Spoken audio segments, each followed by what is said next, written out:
Hey guys, it's King. Welcome to another episode of Get Prepped Podcast, where we talk with voice actors, nonprofit leaders, and business owners that are going to be in the new game, Get Prepped.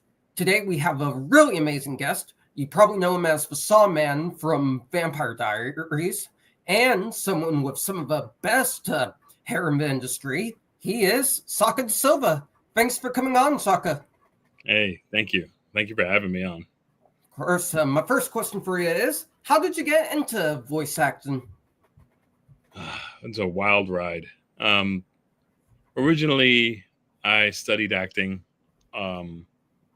Went to Susan Batson School of the Arts. It's in New York City. Did pretty well. She got me an agent, manager, because she has like a industry night where they gather people around to see your talent. And so she got me the agencies through there. I did pretty well for myself. Was on Vampire Diaries, as you mentioned. I was on Star Trek Picard. I was on The Good Cop, On My Block. A lot of really cool TV shows. And then 2020, when I was in California, I got hit with COVID about 6 or 7 times.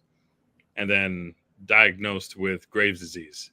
And so I was crippled for a while. Graves' disease is an autoimmune disease. It hits your thyroid. And it really just throws all your white blood cells, everything out of whack. It makes your body the enemy when it's supposed to be the other way around. And I was scrambling to see what I could do to act because I couldn't move. I couldn't do anything without getting really exasperated and just exhausted. I don't know how it happened, but I went on TikTok and I found a fan base through that. I did one dumb video. It blew up. It went to 10 million views. That opened the door for me for finding a lot of actors and everything in there because they related to what I was doing with the comedy. I met Trish Bassani. Trish Bassani is a voice actor for about 20, 30 some years. She introduced me to voice acting and said, hey, maybe this is something that you need to do now that you're disabled.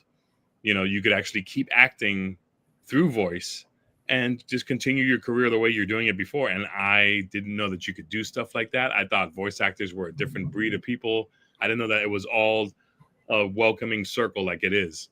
And voice acting has become a part of my life ever since then. And I love it. That's an amazing story. Yeah. And I think I've heard of some schools of arts having industry nights where they invite professionals. So I'm glad that's how you got your start. Yeah. My next question for you is, what was your favorite role to take on as an actor? Favorite? I mean, I would have to say Vampire Diaries. And it's not just because of the role. The family there in Atlanta was so welcoming. The audition process too was so welcoming. Usually auditions are, I don't know, some people could take it. I'm not the one to audition. I can't audition well. I get super nervous, cold, clammy hands, all that. I can't get into character unless I am on the set and with my colleagues. But auditioning is part of the practice. It's part of the game. You're supposed to know how to do it. And this person saw my nervousness. I forgot his name. I think it was Ojawi. It's an African, South African name. I forgot his name, but he was so patient with me. We did the audition, and then he would stop. He's the casting director for the Vampire Diaries when it was, on air. And he said, "Hey, that was strong. The ending was kind of weak. Let's try it again." And that's something rare. They usually just say, "Okay, thank you. We'll call you." But he just kept on with me. He worked with me. And we did it about 5 or 6 times. And he was like, that was the one. We're going to do that one. And I asked him, it's like, why did you work with me so well? And it's so much because usually you know how auditioning is. And he's like, I know, but I see something in you. And I know that the producers want to see that kind of thing in you. So we're going to try and nail it out because I know that is you, not this. This is the nervousness. Once we get the nervousness out, then I'll see the real actor in you. And that's what we got. And they sent it to the producers. And sure enough, he was right. It was great. That's amazing. I'm glad that director was willing to work with you. It was amazing. Audition. I absolutely agree. My next question for you is, what's a funny or challenging on the set or in the booth experience that you want to share with us today? Funny or challenging? I don't really have many. When I get on set, man, I just have a blast regardless. I will say a very interesting thing that happened to me on set. It wasn't funny or challenging. Well, I mean, it was challenging. Was I met Christopher Eccleston? I don't know if you're a Doctor Who fan, but he was one of the second or third doctors on the new rehash of the season of Doctor Who. He was also the dark elf in Thor, the Dark Elf. I think that's what it was called. For the Dark World, actually. The Dark World. He was the Dark Elf, the main leader of the Dark Elf. And I forget what other stuff he's done. I only know him from Doctor Who. And I was on The Leftovers. I got hired by Mia Cusimano. She was the casting director for that. She hired me. And when I got on set, he came up to me and he was like, Chaka DeSilva. And I was stunned. I don't usually get starstruck, because I work with these people and I see them as an equal. But for him to approach me after the career that he's had and say, Chaka DeSilva, right? I was like, yeah. And he's like, you want to run lines? And I was like, yeah. How do you know my name? And he's like, oh, my wife's last name is DeSilva, and you can't mistake Chaka. So he's like, do you want to do it or not? And I was like, yeah, let's try it. And we rehearsed that, and it was just such a great moment to be with someone that has that much experience, and I learned so much from him. That was great.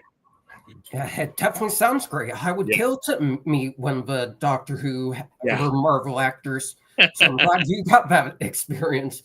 My last question for you is, what's something that people may not know you're involved in beyond voice acting? Well, I used to be a professional wrestler. Was in wrestling before acting. I did that when I was about 22 years old. Went to Gulf Breeze, Florida, trained with Adrian Street. Mick Foley was there too. He used to live there in Gulf Breeze. I don't know where he lives now. But I ran into some really cool people on my road to wrestling. I did it for 4 years or 5 years. And then the pain was just too much. I was trying to get scouted by WWF. Well, it's E now, WWE. And they looked me over because of another guy that I used to wrestle with. They picked him. His name at the time was Hassan. But now, whoever's a wrestling fan out there, his name now is MVP. He wrestled The Undertaker. He's wrestled Ric Flair. He's wrestled just anybody. I don't know if he's wrestled The Rock, though. I don't think he's ever had a match with him. But he's wrestled some hard-hitting people, and we still keep in touch together with each other on Instagram. And he's just finished hiring me to do thumbnails for him because that's a new skill I picked up also with this Graves' disease, trying to work from home, starting my own business. I do thumbnails now. I do it for his podcast. So we've reunited, and he's now hired me to work for him, it's pretty cool. That's a really cool thing. It definitely sounds cool. It's kind of like a full circle moment for you. Yes. Anyways, that's going to do it for this episode, guys. Thank you so much to Chaka for coming on and sharing his story. If you guys want to see more amazing interviews with those involved in Get Prepped, be sure to like, comment, and subscribe to the Get Prepped channel. And to learn more about the game, scan the QR code here. Thank you guys so much for watching, and we'll see you in the next one.